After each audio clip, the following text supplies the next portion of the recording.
سال جناب قاسم علیہ السلام کی گویا 3 سال بتایا جاتا ہے روایت میں۔ تو اس کے بعد سے شہادت امام حسن علیہ السلام کے بعد سے امام حسین علیہ السلام نے انہیں پالا ہے، پرورش کی ہے جناب قاسم علیہ السلام کو اور شریفہ کو، جس جگہ آپ یہاں موجود ہیں، اور اس حساب سے پالا اتنی محبتوں سے ان کی پرورش کی ہے کہ کبھی کوئی تکلیف نہیں آ رہی۔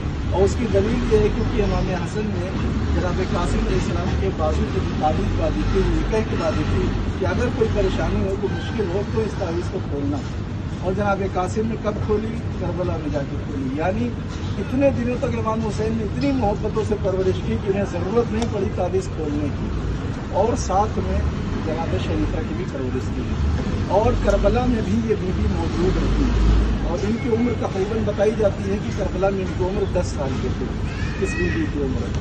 اور کربلا میں بھی جب یہ حملہ ہوا، جو جنگ ہوئی، تو اس میں یہ بیوی تھوڑا سا زخمی ہو رہی تھی۔ اور شہادت امام حسین کے بعد جب یہ قافلہ، لکا ہوا قافلہ شام لے جایا جانے لگا، یعنی کربلا سے کوفہ جا رہے تھے، تو راستے میں یہ بیوی دور سے گر کے یہاں پہ شہید ہوئی، اور شہید ہونے کے بعد ان کی قبر یہاں پہ بنا دی گئی۔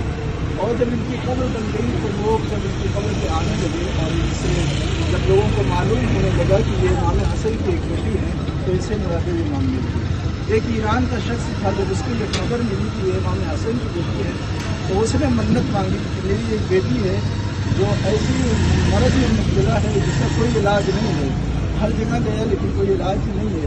تو اس نے منت مانگی اس بیوی کی اسی قبر پر کہ اگر میری بیٹی شفا یابی ہو گئی، شفا پا جاتی ہے، تو میں آپ کی ذریح مبارک بنوں گا۔ اور کچھ دنوں کے بعد اس کی بیٹی شہید ہو گئی، شفا مل گیا، تو اس نے اصفہان سے ذریح مبارک بنوائی اور بیوی کی قبر پہ لا کے وہ ذریح لگوائی۔ اس کے بعد پھر بتاتے ہیں کہ ایک روایت میں کہ کویت کا شخص تھا، جب اس کو یہ خبر ملی کہ یہاں زری بن چکی ہے جو امام حسن کی ایک بیٹی ہے، تو وہ بھی منت مانگتا ہے، اور جب اس کی مرادیں پوری ہوتی ہے تو وہ کہتا ہے کہ میں آپ کے روضے کی تعمیر کروں گا۔